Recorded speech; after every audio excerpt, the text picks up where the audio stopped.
If you watched my last run of Cyberworld reviews, you'll know by now that I think they're pretty good. They're fun, they're relatively cheap, they are flawed, but also they're a much needed creative shot in the arm that the franchise has been missing elsewhere. So there's a new wave of toys, some repaints, re-releases, new big lads, new little lads. Yet this isn't the full wave.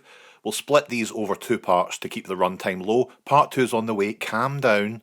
But first let's have a look at some of these fellas.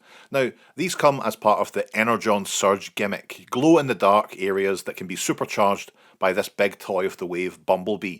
Now, I haven't picked up Bumblebee because he looks shite.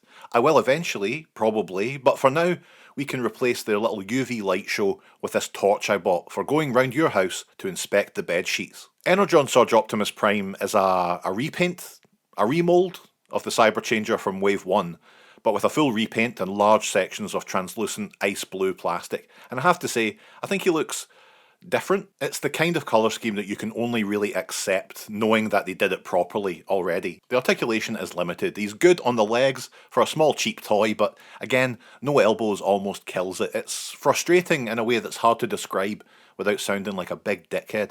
Anyway, instead of those big weird wing cannons, we get this odd energy backpack, which has two swords and two energy bursts that clip onto the forearms or the fists. And of course there's that Energon Surge feature that, well, I mean, it lights up his four breasts and the swords. Alright. Transformation's very simple. You just fold the head in, the arms draw in, and you've got this squat Humvee looking thing. I actually quite like the all blue look, which I think works better for the vehicle than the two tones of the original. So it's weird, but it's good. Now look, listen, I know that toys like this are designed and put into production at least a year, sometimes years in advance. And I know that I only introduced the Schleich Ice Tiger to my videos in the last 6 months or so, but you can't tell me this is a coincidence. Two very Ice Tiger looking mothers released in the same wave after I was so complimentary about the first run. You cannot tell me. Anyway, they're both extremely similar, and again, $6.99, so please don't expect miracles here. Jazz is up first, not Polar Claw, Jazz. Jazz sells toys, you see. I like him. He's got a very nice Jazz head sculpt, some very nice detailing, good knees, a very small amount of glow-in-the-dark Energon Surge on his lapels.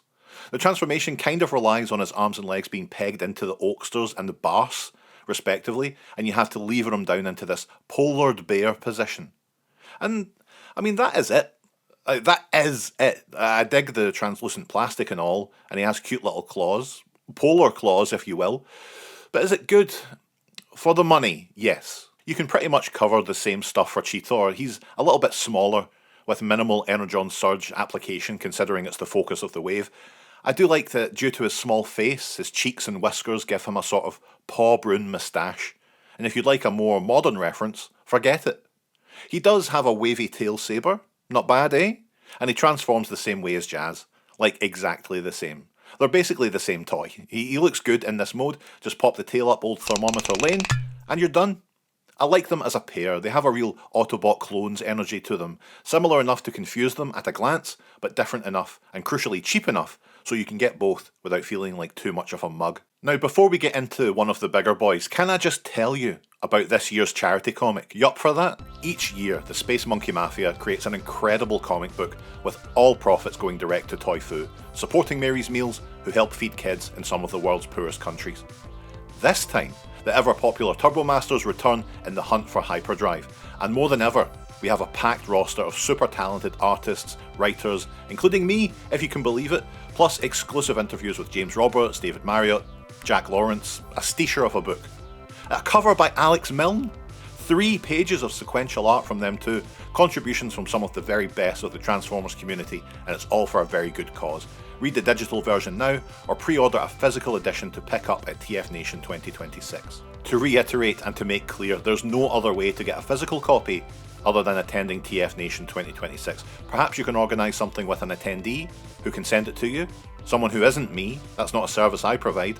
But what a fantastic book by a wonderful team. Please consider making a purchase, help Toy Foo, help Mary's Meals, and reward the contributors for all their hard work. Follow the link in the description, or search Coffee for Thunderclash. I'm sure you'll find the page. You're clever, you'll get it. Scourge is definitely the one I've seen people be most excited about. And I get that, he's a pirate who turns into a pirate ship. That's cool. That's great. I love the look and the colours here, a kind of ghostly mint with teal and dark purple. Look at the hat and the eye patch combo. And so what if he's ridiculously under-articulated? Even his knees don't go all the way to 90 degrees, but look at him! Scourge of the Seven Seas, etc, etc. Tons of cool details in the chest here, little chains, some fun sculpting in the legs, it's great. You press the button under the chest and quadoink! We have this crystal skull and bones matrix, maybe the most badass thing Transformers has ever done. We get so many accessories too. My favourite is the ship's sail cannon. Get that on the forearm for some Galvatron style action. There are some Energon armour pieces, get those on the shoulders and the ankles, mate.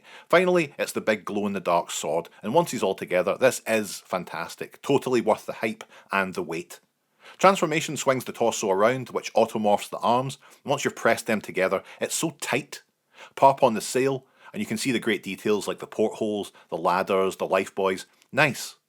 We can also slap the Energon armour around this mode, and even get the larger pieces on the sail, so like Hound, another smaller toy can ride around like they're playing Aquajet at the Hollywood Bowl. Scourge really is a great toy. I know these won't be for everyone, very simple toys that skew towards a younger audience, but there's a creativity and willingness to try new things, through that lens of characters that we already know. It's the best of both worlds. They can take risks because who cares? You know, it's for kids. Cyberworld starts off strong. It reminds me why I love this stuff.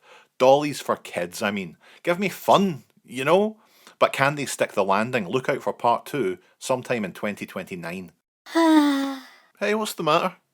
It's just Schleich Ice Tiger this, Schleich Ice Tiger that. What about me? You know, I used to be somebody. Well, look, I tell you what, next episode, we'll do something. Alright, you and me, huh? Okay? Oh, really? Yeah. No, wait, no.